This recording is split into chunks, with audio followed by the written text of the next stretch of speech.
मेरा नाम कविता है। मैं मुंबई जेल की एक महिला जेलर हूँ।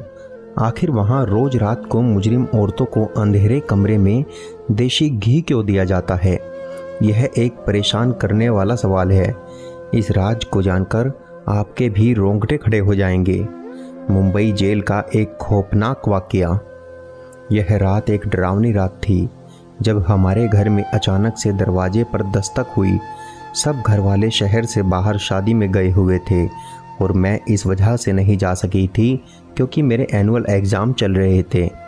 माँ ने नौकरानी को कह दिया था कि मेरे साथ यहाँ 2-3 दिन रह ले, मगर अचानक शाम को ही नौकरानी के बच्चों की तबीयत खराब हो गई तो उस बेचारी को जाना पड़ा। मैंने दरवाजे और खिड़कियाँ अच्छी तरह से बंद कर लिए थे और आराम से सो गई। जब अचानक दरवाजे पर दस्तक हुई, मेरी नींद खुल गई और मैं घबरा कर उठी और मैंने सोचा कि इतनी रात को कौन आएगा। मैं पहले तो डर गई कि रात के इस वक्त कौन आया है। बाहर से किसी की आवाज़ आई, प्लीज़ दरवाज़ा खोलिए, मुझे मदद की ज़रूरत है, मैं ज़ख्मी हूँ, प्लीज़ दरवाज़ा खोलिए। इन दिनों वैसे भी शहर के हालात बहुत ख़राब चल रहे थे। मैं सोच में पड़ गई कि दरवाज़ा खोलूँ या ना खोलूँ। इस बार फिर से एक औरत की आवाज़ आई, प्लीज़ दरवाज़ा खोल दीजिए वरना मेरी जान ले लेंगे। मैं किसी को मुसीबत में नहीं देख सकती थी, इसलिए मैंने फैसला किया कि दरवाज़ा खोल देती हूँ, क्या पता किसी को मेरी मदद की ज़रूरत हो। मैंने दरवाज़ा खोला तो बाहर एक औरत खड़ी थी और मुझे देखकर जल्दी से अंदर आ गई और दरवाजे को बंद कर दिया। मैंने ध्यान से इसको देखा। वह लगभग 32 साल की एक खूबसूरत जवान सी लड़की थी। उस वक्त उजड़े हुए हालातों में बेचारी बहुत ही परेशान लग रही थी। उसकी हालत बहुत गंभीर थी। उसकी गंभीरता उसकी खूबसूरती को छिपा रही थी। माथे पर खून लगा हुआ था। वह बहुत बुरी तरह से जख्मी हो गई थी। अभी मैं इसको देख ही रही थी कि अचानक से पुलिस के सायरन बजने लगे। मैंने चौंक कर देखा। इसको देखा मुझे कुछ गलत होने का एहसास हुआ, जैसे मैंने कुछ गलत कर दिया हो। कहने लगी कि मुझे कहीं छुपा दो, पुलिस मेरे पीछे है, प्लीज़ मेरी मदद करो। मैं सोच में पड़ गई। मुझे बहुत ही पछतावा हुआ कि मुझे इसको अपने घर में जगह नहीं देनी चाहिए थी और ना ही इसकी मदद करनी चाहिए थी। अगर पुलिस ने छापा मार लिया तो मैं भी इसके साथ जेल जाऊंगी। सायरन की आवाज़ धीरे धीरे करीब आती जा रही थी। मेरा दिमाग बिल्कुल भी काम करना बंद कर चुका था। मुझे समझ में नहीं आ रहा था कि मैं क्या करूं। वह खुद ही घर के अंदर भाग कर चली आई। मुझे होश आया तो मैं भी उसके पीछे भागी। वह कहने लगी, अभी थोड़ी देर में पुलिस घरों की तलाशी लेना शुरू कर देगी, मुझे कहीं छुपने की जगह बता दो जहां मैं छुप सकूं। मैंने डरते हुए पूछा, कौन हो तुम और पुलिस क्यों तुम्हारे पीछे है? वो कहने लगी, तुम्हें ईश्वर का वास्ता, अभी मुझे छुपा दो कहीं भी, मैं तुम्हारे सारे सवालों का जवाब दूंगी। मैं कसम खाकर कहती हूँ, मैं तुम्हें कोई नुकसान पहुँचाने के इरादे से नहीं आई हूँ और ना ही पहुँचाऊँगी, मेरा भरोसा करो। उसी वक्त बाहर से स्पीकर के जरिए ऐलान हुआ कि एक खतरनाक महिला कैदी जेल से फरार हो गई है। अगर किसी ने उसे पनाह दी है तो वह खुद उसे बाहर निकाल दे, वरना अभी थोड़ी देर में पुलिस तलाशी लेना शुरू कर देगी। वह कहने लगी, देखो मुझे जल्दी से छुपाओ वरना मेरे साथ तुम भी मुसीबत में फंस जाओगी। उसकी बात सुनकर मैं जल्दी से छत पर उसको पानी वाली टंकी के पास ले गई। मैंने कहा, जहाँ भी छुपोगी पुलिस तुम्हें ढूंढ ही लेगी, इसलिए जान बचाने का एक हल यही है कि तुम उस पानी वाली टंकी के अंदर कूद जाओ। पानी ठंडा हो रहा था, लेकिन मेरी राय पर उस औरत ने मुझे यूं देखा जैसे मेरा दिमाग खराब हो गया हो। इतने ठंडे पानी में मैं उसको कूदने की राय दे रही थी। मुझे लगा जैसे वह मुझसे कहेगी कि इतने ठंडे पानी में कूदने से बेहतर है मैं खुद को पुलिस के हवाले कर दूं। मगर अगले क्षण वह ढक्कन उठाकर टंकी में कूद पड़ी। मैं वहां से टंकी का ढक्कन बंद कर नीचे चली आई। 2 मिनट बाद ही मेरे दरवाजे पर दस्तक हुई। मैंने दरवाज़ा खोला तो मेरे सामने 2 महिला पुलिस और बहुत सारे आदमी और कुछ पुलिस वाले भी खड़े थे, जो दरवाज़ा खोलते ही अंदर घुसे चले आए थे। वह मेरे घर की तलाशी लेने लगे और महिला पुलिस अधिकारी मुझसे सवाल पूछने लगी, तुमने किसी को देखा तो नहीं या किसी को अपने घर में जगह दी हो? मैंने कहा, मैं तो अभी सो कर उठी हूँ, मुझे इस बारे में कुछ नहीं पता, आप किसकी तलाश कर रहे हैं? पुलिस वाले नीचे से तलाशी लेकर ऊपर छत पर आ गए तो मेरी जान को बनाई। मेरी सांस अटकने लगी कि कहीं इनको पता न चल जाए कि वह औरत कहाँ है, मगर इतना मुझे यकीन था कि इनका ध्यान पानी वाली टंकी की तरफ नहीं जाएगा। मेरा अंदाज़ा बिल्कुल सही था और सही ही साबित हुआ। वह खाली हाथ नीचे चले आए। पहले वाला कहने लगा, मैडम जी वह इस घर में भी नहीं है, मेरा ख्याल है इस इलाके से निकल गई है। बातें करते वक्त वह सब घर से बाहर निकल गए तो मैंने सुकून चैन की सांस ली। उनकी आपस की बातों से पता चला कि वह मुंबई जेल से इस औरत को ढूंढते हुए यहाँ तक पहुँच गए। पुलिस वालों के जाने के कुछ ही मिनट में मैं जल्दी से ऊपर गई और टंकी का ढक्कन हटाकर उसे बाहर निकाला। ठंडे पानी की वजह से वह थर थर काँप रही थी। अगर मैं 10 मिनट और वहाँ न जाती तो शायद उसको मरा हुआ पाती। मैं उसे नीचे ले आई और उसको हीटर के पास बिठा दिया। मैंने उसको अपने कपड़े दिए तो उसको थोड़ी होश आई। मेरे कपड़े बदलकर वह रजाई लेकर हीटर के पास बैठ गई। मैंने सोचा अब अगर इसकी मदद कर ही रही हूँ तो बेचारी के लिए कुछ खाने पीने को भी ले आती हूँ। मैंने उसके लिए चाय बनाई और खाना गर्म करके उसके पास ले आई। ना जाने क्यों उसके चेहरे को देखकर मुझे लग ही नहीं रहा था कि वह एक मुजरिम है। थोड़ी देर तक उसकी हालत में सुधार आ चुका था। अब मैंने उससे बात की शुरुआत की और कहा, आपको देखकर नहीं लगता कि आप मुजरिम हो, लेकिन पुलिस आपके पीछे क्यों पड़ी है और यही कह रही है कि मुंबई जेल से एक मुजरिम औरत फरार हुई है। तो क्या आप वाकई मुजरिम हैं? मेरा सवाल सुनकर उसने गहरी सांस भरी और कहने लगी, तुम्हारा अंदाज़ा बिल्कुल ठीक है। मैं मुंबई जेल की कैदी नहीं बल्कि वहाँ की जेलर हूँ। मैंने कहा, क्या? यह सुनकर कि वह मुंबई जेल की जेलर है, मेरे तो होश ही उड़ गए। एक जेलर के पीछे पुलिस, लेकिन क्यों? मैंने पूछा, आप जेलर होके मुजरिमों की तरह क्यों भाग रही हो? वह कहने लगी, बड़ी लंबी कहानी है, सुनकर क्या करोगी? मैंने कहा, देखिए मैंने आपको अपने घर में जगह दी है, आपकी मदद की है, अब आपको भी अपनी कहानी मुझे सुनानी होगी। क्योंकि मैं यह सब आपसे इसलिए भी पूछ रही हूँ क्योंकि मैंने भी मुंबई की एक जेल में जेलर के लिए अप्लाई किया हुआ है, तो मुझे आपकी कहानी सुनकर मालूम हो जाएगा कि वहाँ के क्या हालात है। वह कहने लगी, ठीक है, अगर तुम्हें इतना ही जानने का शौक़ हो रहा है तो सुनो। मेरा नाम गौरी है और मैं एक बहुत अच्छे और इज्जतदार ख़ानदान से ताल्लुक़ रखती हूँ। हम 2 बहनें और 2 भाई हैं। मेरे पिताजी मुंबई के थाने में हवलदार थे। मेरे पिताजी ने बचपन से ही हमें सच्चाई और ईमानदारी का सबक पढ़ाया था और यही समझाया कि अपने काम से हमेशा वफादार रहना चाहिए, चाहे काम कितना ही मामूली क्यों ना हो, और रुतबा चाहे छोटा मिले या बड़ा, कभी भी अपने ईमान का सौदा मत करना। मेरे पिताजी एक सच्चे और ईमानदार हवलदार थे। अपनी सारी ज़िंदगी नौकरी के दौरान उन्होंने कभी भी 1 रुपये तक की भी रिश्वत लेना गवारा नहीं समझा। पिताजी के साथ के दोस्तों ने अपने घर पक्के कर लिए और अच्छी ज़िंदगी गुजारने लगे थे, मगर हमारा गुजारा गरीबी के कारण मुश्किलों से ही हो रहा था।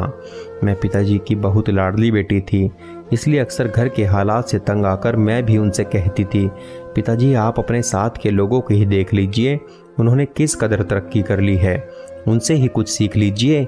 उन लोगों के घरों में सब तरह के ऐशो आराम हैं, उन लोगों के घर रोज़ाना अच्छे अच्छे पकवान बनते हैं और हमारे यहाँ वही रूखी सूखी, और हम लोग तो दिवाली पर भी अच्छे पकवान नहीं बना पाते। हमें तो कुछ अच्छा देखने को भी नहीं मिलता, खाना तो दूर की बात है। उनके बच्चे कितने अच्छे हैं, स्कूल और कॉलेज में पढ़ते हैं और हम लोग तो सरकारी स्कूलों में जाते हैं। बाद में हमें नौकरी भी वैसी ही मिलेगी, कोई भी छोटे से क्लर्क जैसी। पिताजी हंसकर कहते, बिटिया रानी तू फिक्र न कर, तेरे भाग्य में बहुत बड़ी और ऊंची नौकरी है। मैं मजाक मजाक में कहती, क्यों पिताजी, क्या मैं मुंबई जेल की जेलर लग जाऊंगी? पिताजी कहते, तो इसमें इतनी हैरानी वाली क्या बात है, तू अच्छे नंबरों से परीक्षा पास कर तो सब लग जाएगी। और मैं हंस कर कहती, पिताजी आप भी किस ज़माने में जी रहे हैं, मेरी सिफारिश होगी तभी तो किसी नौकरी पर लगूंगी, वरना पैसे देकर नौकरी करने वाले तो हमारे हालात नहीं। पिताजी ने गुस्से से कहा, ना रिश्वत और ना ही सिफारिश, कभी भी ज़िंदगी में इन 2 चीज़ों की तरफ झुकने की मत सोचना।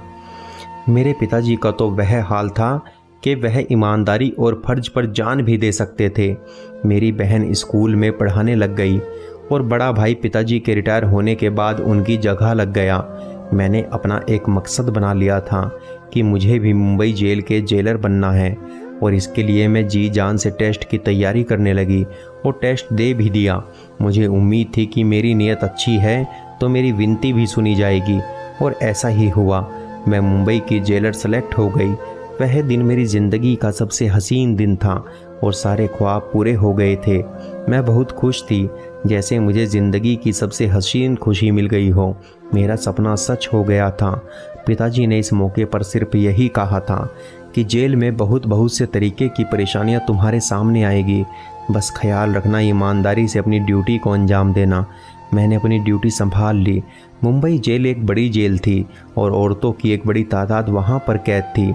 शुरू के दिन थे और मुझे बहुत अच्छा लग रहा था, जैसे मेरे पास एक पावर थी। जब मुझे लोग सैल्यूट करते तो मेरा सीना फख्र से चौड़ा हो जाता था। गोरी यहाँ तक की कहानी सुनाकर चुप हो गई। मुझे उनका यूँ चुप होकर रुक जाना बेचैन कर गया। मैं उनकी कहानी में यूँ खो गई थी कि मुझे ऐसा महसूस हो रहा था जैसे यह सब मेरे सामने हो रहा हो। मैंने बेचैनी से कहा, गोरी फिर क्या हुआ, आगे बताइए ना। वह सांस लेकर दोबारा शुरू हो गई तो मुझे तसल्ली हुई। वहाँ औरतों को उनके जुर्म के मुताबिक कैद किया गया था। रोज़ सवेरे 6 बजे जेल के दरवाजे खोल दिए जाते थे। उसके बाद औरतें नाश्ता करती हैं और उसके बाद उनसे काम शुरू करवा दिया जाता है। कुछ औरतें चक्की पीसती थीं, कुछ सिलाई करती थी और जो नौजवान लड़कियां थीं उनको पढ़ाया जाता था ताकि वह वहाँ से निकले तो कुछ बन कर निकले। शाम को सूरज डूबता और जब रात होने को आती उनको खाना दिया जाता और उनको वापस जेल में भेज दिया जाता। शुरू के दिनों में इतना अंदाज़ा नहीं हुआ कि यहाँ किस किस के ग्रुप बने हुए हैं, मगर धीरे धीरे मुझे पता लगता गया कि किस औरत ने किसके साथ और क्यों दोस्ती कर रखी है। जैसा फिल्मों में दिखाया जाता है कि एक जेल उससे कहीं बढ़कर खौफनाक होती है। औरतें जो बहुत खतरनाक जुर्म के नतीजे में पकड़ी गई थी उनको अलग अलग सेल में रखा जाता था। मुझे अपना काम करने में ज़्यादा दिलचस्पी नहीं होती थी। लगता था जैसे इन लोगों को तो पहले से ही काम करने की आदत नहीं थी, मगर मैं तो रोज़ाना पिताजी से ईमानदारी का पाठ पढ़कर आती थी, इसलिए ना सिर्फ खुद काम करती बल्कि अपने साथ के लोगों को खूब दौड़ाया करती थी। मैं अपनी नरम दिली की वजह से औरतों में बहुत मशहूर हो गई, जिसकी वजह से वहाँ की सभी औरतें मुझे बहुत पसंद करने लगी और मुझसे बहुत खुश रहने लगी। औरतें बताती थी कि मुझसे पहले जो जेलर थी वह काम धाम तो कुछ नहीं करती थी, बस रोब झाड़ती रहती थी और बगैर किसी वजह के जिसको मर्जी मार पीट लेती थी। मैंने सभी पुलिस कर्मचारियों को कह दिया था कि किसी भी औरत पर कोई हाथ नहीं उठाएगा। अगर किसी ने भी ऐसा किया तो मुझसे बुरा कोई नहीं होगा। एक दिन मैं राउंड पर गई तो एक औरत ने रोते हुए मुझे बताया कि लेडी कांस्टेबल ने आज किसी वजह के बगैर थप्पड़ मारा है।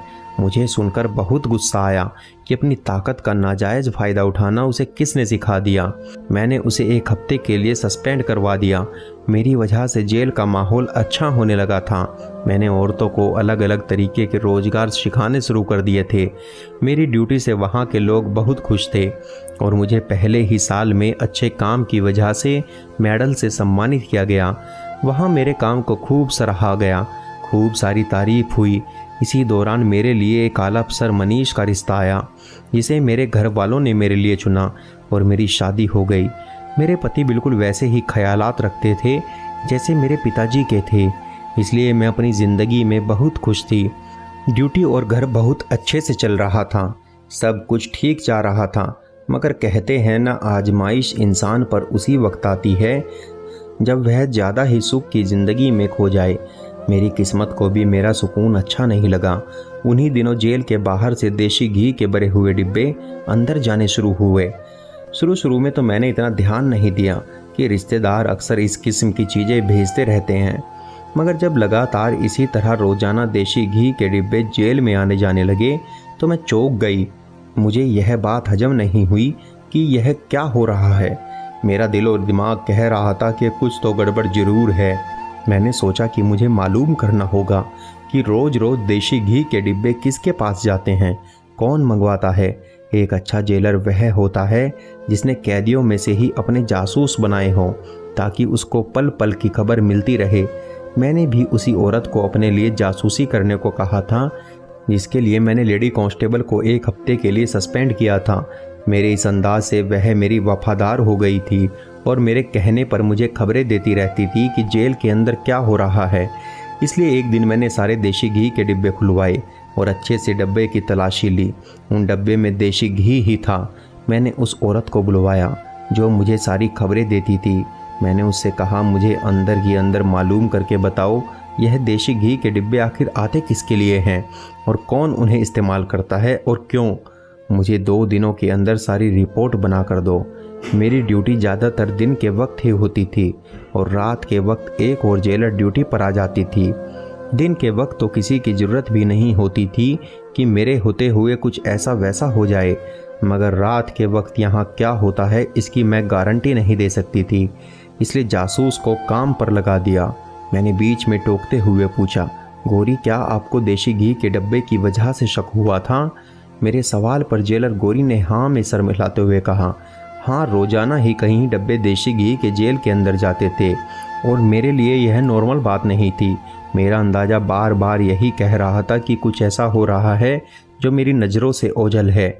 मेरी जासूस ने मुझे सनसनीखेज शब्दों में आकर जो खबर मुझे सुनाई, वह सुनकर मैं भी दंग रह गई। उसने कहा कि देसी घी रोज़ रात को अंधेरे कमरे में कुछ खास औरतों को दिया जाता है।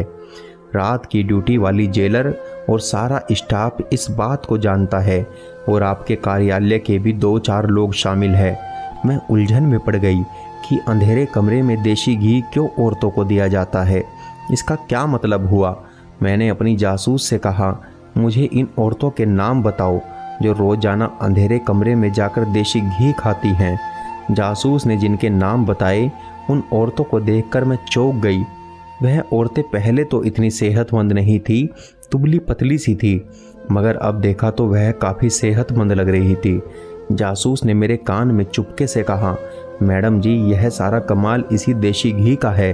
यह इतनी सीधी बात नहीं थी कि मैं नज़रअंदाज कर देती। मुझे एहसास हुआ कि इस मामले की तह तक मुझे जाना चाहिए। मैंने कुछ दिनों के लिए अपनी ड्यूटी रात की शिफ्ट में करवाने का फैसला कर लिया। मैंने देखा कि मेरी रात की शिफ्ट की खबर बहुत सारे लोगों के दिलों पर बिजली बनकर टूटी थी। मैंने दिन के समय घर में अपनी नींद पूरी कर ली ताकि वहां रात को जाग सकूं। रात के 9 बजते ही मैंने देखा लेडी कांस्टेबल चोरी चोरी कहीं जा रही है। मैंने सोचा कि इसके पीछे जाकर देखती हूँ और मैं धीरे धीरे उसका पीछा करने लगी कि वह कहाँ जाती है। मैंने जो देखा उसने मुझे चौकन्ना कर दिया, क्योंकि एक अंधेरे कमरे में वह कैदी मुजरिम औरतों को देसी घी दे रही थी। पहली चौंका देने वाली बात तो यह थी कि रात के इस वक्त देसी घी खाने की क्या ज़रूरत थी, और ज़बरदस्त बात तो ये कि जेल के आखिरी वाले कमरे में अंधेरे में जाने की क्या तुक बनता है।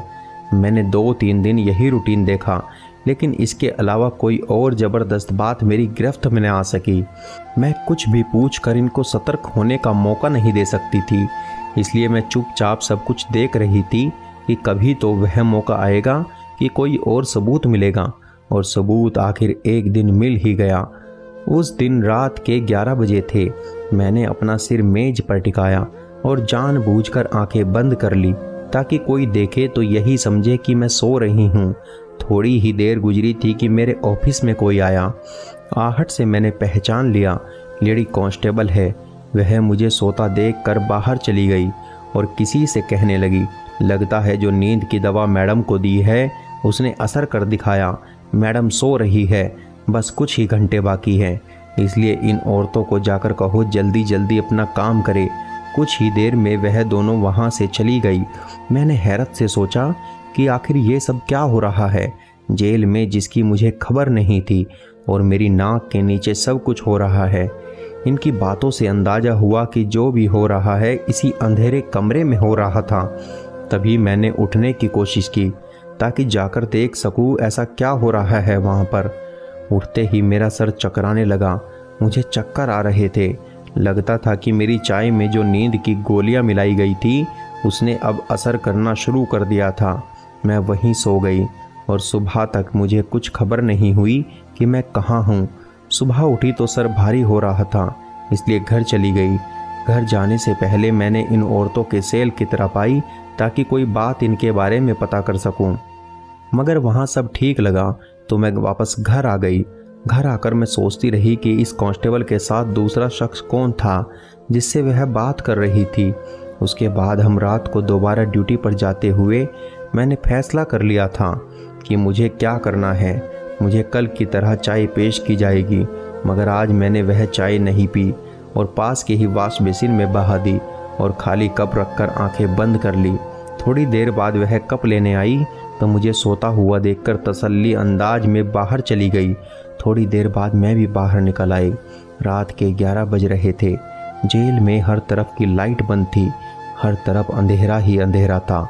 मैं चुपचाप उस तरफ बढ़ गई जहां इस अंधेरे कमरे में वह औरतें रहती थी जो रोज रोज देशी घी खाती थी। लेकिन आज वहां उस कमरे में अंधेरा नहीं था, किसी ने मोबाइल की टॉर्च ऑन करके रखी थी। मैं एकदम उन सब पर चिल्लाई और मैंने चीख कर कहा कि यह सब क्या हो रहा है। जो नज़ारा मेरी सामने था उसे अपनी आंखों के सामने देखकर मुझे भी यकीन नहीं आ रहा था मेरा स्टाफ इतनी घिनौनी साजिश में शामिल है। वह औरतें सुरंग खोद रही थी। उन्होंने अच्छी खासी सुरंग खोदी हुई थी। जाने कितने हफ्तों से या महीनों से यह काम किए जा रही थी। वह औरतें कत्ल के जुर्म में यहाँ जेल में लाई गई थी और अदालत की तरफ से उन दोनों को उम्र कैद की सज़ा सुनाई गई। वह दोनों यहाँ से फरार होने के लिए सुरंग खोद रही थी और इस काम में मेरा पूरा कार्यालय भी शामिल था। लेडी कांस्टेबल का यूँ मुझे सामने देखकर सांस रुक गया। इसके हाथ से मोबाइल नीचे गिर गया, जिसकी टॉर्च ऑन करके वह उनके सर पर खड़ी हुई थी। वह सुरंग खोदती थी, इसलिए देशी घी खाती थी, क्योंकि सुरंग खोदना आसान नहीं होता, इसके लिए बहुत ताकत चाहिए होती है। वह देशी घी खाकर रोजाना के 3-4 घंटे सुरंग खोदने पर लगा देती थी। वहाँ खड़े ही मैं सब कुछ समझ चुकी थी और सारी कहानी मेरी आंखों के सामने थी और मैं सब कुछ समझ गई थी। मैंने लेडी कांस्टेबल को पूछा, और कौन है तुम्हारे साथ मिला हुआ? कल मैंने तुम्हें किसी से बात करते हुए सुना था, वह कौन था? वह बहुत घबराई हुई थी। मेरे बार बार पूछने पर भी इसने कुछ न बताया, तो मैंने कहा, ठीक है, मैं हाई कमीशन से बात करती हूँ। जब तुम्हें नौकरी से निकाला जाएगा तो तुम्हें पता चलेगा। मेरी बात सुनकर वह बहुत ज़्यादा डर गई। कहने लगी, प्लीज़ किसी को फ़ोन मत कीजिए। अभी मैंने फ़ोन उठाया ही था कि मेरे सर पर किसी ने बहुत ज़ोर से वार किया और मैं बेहोश होकर वहीं पर गिर गई। होश में आई तो मैंने देखा मैं खुद को जेल के ही कमरे में कैद हूँ। मुझे याद आया कि मैं फ़ोन करके जानकारी देने वाली थी कि किसी ने मेरे सर पर वार कर दिया। वो लेडी कांस्टेबल के अलावा और कोई नहीं हो सकता था। इसी ने अपना राज खुल जाने के डर से मेरे सर पर वार किया होगा। मैं होश में आई तो देखा कि वह अकेली नहीं थी। जो साथी उसका साथ देने की कोशिश कर रही थी वह साथी उस वक्त उसके साथ मौजूद था। लेकिन इसकी साथी को देखकर मेरे सर पर कयामत टूट पड़ी। मुझे यकीन नहीं आया कि वह हो सकती थी। वह तो नाइट शिफ्ट वाली जेलर थी। मुझे तो लगता था जैसे वह एक लापरवाह लड़की है, मगर वह इतनी घटिया निकलेगी कि कानून की वर्दी पहनकर गैर कानूनी कामों को अंजाम देगी। फिर इन दोनों औरतों ने मिलकर मुझे कैद कर लिया था। दोनों मिली हुई थी। इन्हीं दोनों की मदद से वह कैदी औरतें सुरंग खोद रही थी और इसी मदद के बदले वहाँ की कांस्टेबल को बहुत सारे पैसे दिए गए। पैसों के लालच में आकर ऐसे गैर कानूनी कामों को अंजाम दिया जाता था। बाद में मुझे मालूम हुआ कि मामला इससे भी ज़्यादा गंभीर हो चुका था। जो देशी घी जेल के अंदर चेक होकर आता था, उसी देशी घी में खास स्टेरॉयड शामिल किए जाते थे, जिसके रोज़ाना प्रतिदिन इस्तेमाल से उस इंसान को उसकी आदत हो जाती थी। यह देशी घी चोरी चोरी अंदर ही अंदर बेचा जाता था। यह कोई मामूली देशी घी नहीं था। यह सारा काम रात के वक्त इस जेलर की मौजूदगी में निहायत चोरी चुपके होता था। इस जेलर ने यह सारी बात मुझे खुद अपने मुंह से बताई। उसने अपने सारे जुर्म मेरे सामने कबूल किए, लेकिन वह नहीं जानती थी कि इसने मुझे मेरे ही जिस दफ्तर में कैद किया है, वहाँ तो मैंने पहले से ही एक कैमरा लगा रखा हुआ था जो सारी बातें रिकॉर्ड करता था। मुझे जब भी किसी से उसका जुर्म कबूल करवाना होता था तो मैं उसको इसी कमरे में ले जाती थी और इसका बयान उसकी इसी कैमरे में रिकॉर्ड हो जाता था, जो बाद में एक सबूत के तौर पर काम आता। उसने मेरी तरफ से न्यायालय को ऑफिशियल तौर पर छुट्टी का खत और पोस्ट कर दिया। ताकि मेरा गायब होना पूरी तरह से किसी को खटके नहीं। इसके बाद उसने मेरी पहचान के अनुसार एक रिपोर्ट बनाकर न्यायालय को भेज दी, जिसमें मुझ पर संगीन आरोप लगाए गए थे। इसका इरादा मुझे रास्ते से हटाने का था। आज शाम जैसे ही वह मेरे लिए खाना लेकर कमरे में आई तो मैं इस पर काबू पाकर वहाँ से फरार हो गई और तब से वह मेरे पीछे लगी है ताकि मुझे पकड़ सके। यह थी मेरी सारी कहानी, जिसको सुनने के लिए तुम इतनी बेचैन थी। मैंने सारी कहानी सुनकर भी हिचकिचाते हुए गौरी से पूछा, लेकिन अब आप अपनी बेगुनाही कैसे साबित करेंगी? जेलर गौरी कहने लगी, मुझे बस किसी भी तरह वह खुफिया कैमरे अपने कब्जे में करना है। सारी बातचीत रिकॉर्ड है, मगर यही मैं सोच रही हूँ कि अब मेरा वहाँ जाना तो खतरे से खाली नहीं। जब तक मैं अपनी बेगुनाही साबित नहीं कर लेती तब तक मैं कहीं नहीं जा सकती। किसी भी तरह से मुझे उस कैमरे को हासिल करना ही होगा। मैंने कहा, मैं आपकी मदद कर सकती हूँ। गौरी मुझे चकित होकर देखने लगी। मैंने जेलर के लिए अप्लाई किया हुआ है। मेरा ख्याल है आपको नौकरी से भी निकाल दिया गया है। तभी तो दूसरी जेलर के लिए अखबार में विज्ञापन दिया गया था और मैंने अप्लाई किया हुआ है और अब टेस्ट देने जाना है। अगर वो मेरी सिलेक्शन हो गई तो आपकी बेगुनाही मैं ही खुद साबित कर दूंगी। मैंने जेलर गौरी को कहा कि मेरे सब घर वाले ऋषिकेश शादी में गए हुए हैं, आप जब तक चाहे यहाँ रह सकती हैं। मगर अगले ही दिन उन्होंने अपने पति को फ़ोन किया और उसके साथ चली गई। मुझे यह सारी कहानी जानकर इस बेचारी के लिए बहुत दुख हुआ था। गौरी एक ईमानदार जेलर थी। मैंने अगले दिन पेपर दिया और विनती करने लगी कि मैं जेलर के तौर पर अपॉइंट हो जाऊं। मेरा मकसद गौरी की बेगुनाही साबित करना था और इस मकसद के लिए ज़रूरी था कि मैं मुंबई जेल के अंदर जाती, और यह सिर्फ जेलर की हैसियत से ही मुमकिन था, जो कि शायद मैं ही कर सकती थी। मेरी विनती रंग ले आई। मुझे सेलेक्ट कर लिया गया। इंटरव्यू की सारी तैयारी मुझे गौरी ने ही करवाई थी, जिसकी वजह से मैं कामयाब हुई थी। मैंने वहां जाते ही पहले ही दिन देख लिया था कि वह कौन औरतें थी जो सुरंग खोदती थी और देशी घी हजम करती थी। इन औरतों को देखकर अंदाजा हुआ कि इनका काम अभी भी जारी था। मैंने चुप करके बड़े अधिकारियों को लेटर लिखकर यह बताया कि जेल में सुरंग खोदी जा रही है और इसकी जिम्मेदार रात की ड्यूटी वाली जेलर और लेडी कांस्टेबल है। और इसके साथ ही मैंने वह कैमरा भी सबूत के तौर पर साथ भिजवा दिया, जो मुझे ठीक उसी जगह मिला था जिसका मुझे गौरी ने बताया था। ठीक रात 11 बजे जेल के सेल में छापा पड़ गया, जहां सुरंग खोदी जा रही थी, और उन औरतों को सुरंग खोदते रंगे हाथों पकड़ा गया। लेडी कांस्टेबल और नाइट ड्यूटी वाली जेलर को गिरफ्तार कर लिया गया और उनको कड़ी से कड़ी सज़ा सुनाई गई। यह सब मैंने अपनी ड्यूटी के दूसरे ही दिन किया था, क्योंकि मेरा इरादा ही यही था कि सच सामने लाया जाए। जेलर गौरी की बेगुनाही साबित हो गई और उसे उसकी पोस्ट दोबारा दे दी गई। मुंबई जेल की नाइट ड्यूटी जेलर की पोस्ट जेलर गौरी को दे दी गई और दिन की ड्यूटी मुझे दी गई। जेलर गौरी ने मेरा बहुत शुक्रिया अदा किया और मुझसे कहा कि तुम्हारा बहुत एहसान है कि तुमने मेरी बहुत मदद की, और अब मेरी जेलर गौरी के साथ बहुत अच्छी दोस्ती हो गई है। हम दोनों ने पहले की तरह ही मिलकर जेल का माहौल बहुत अच्छा कर दिया और सब कुछ पहले की तरह अच्छा होने लगा था। दोस्तों, आपके इस बारे में क्या विचार हैं, हमें कमेंट में ज़रूर बताएं।